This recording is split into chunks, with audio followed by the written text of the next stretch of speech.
turabasuhuje tubaha ikaze bakunzi b'urubuga Mwarimu Wacu TV.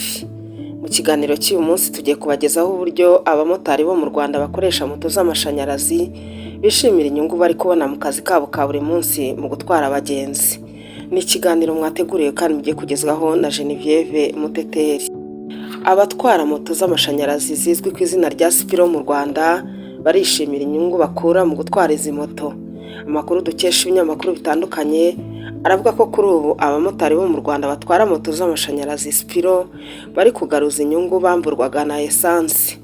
Aya makuru aravuga ko abamotari bo mu Rwanda binjiza amafaranga meza bakesha moto z'amashanyarazi mu gutwara abagenzi. Ni mu gihe gishize abatwaraga moto zikoresha essence ngo byari ingorabahizi kubera ihindagurika ry'ibiciro bya essence.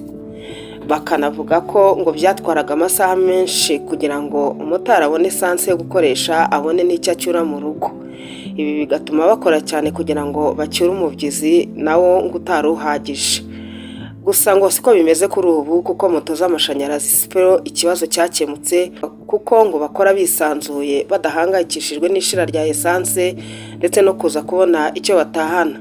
Abamotari batwara izi moto za Spiro baravuga ko bigoye gutekereza iterambere mu gihe ukora akazi katagira umusaruro. Abakoreshaga moto za essence ngo bagorwaga no guparika ahantu hamwe bategereje ko umugenzi abasanga aho bari, nyamara kuri ubu kuri izi moto z'amashanyarazi ngo bazinduka mu gitondo kare bakajya ahantu hatandukanye batikanga kubura essence, bityo bakabona abagenzi babajyana hirya no hino mu kazi. Ibi rero ngo bigatuma bakora cyane kandi bakabona inyungu batahana. Amakuru dukesha imbuga nkoranyambaga aravuga ko kugeza ubu mu Rwanda habarirwa moto z'amashanyarazi zirenga ibihumbi 25 ziri gukora, zikagera na sitasiyo hirya no hino mu gihugu zibafasha gusimbuza batiri zigera kuri 350. Ngo nubwo iyi mibare ishimishije mu gukurura abantu benshi, ngo si ikoranabuhanga gusa cyangwa se kurengera ibidukikije, ahubwo ni inyungu z'amafaranga ziri mu bucuruzi bwo gukora ingendo hakoreshejwe moto z'amashanyarazi.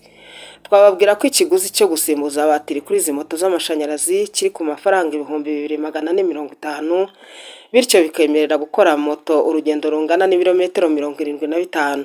Mu gihe moto ikoresha essence litiro imwe igura 2938 igakora ibirometero biri hagati ya 35 na 40.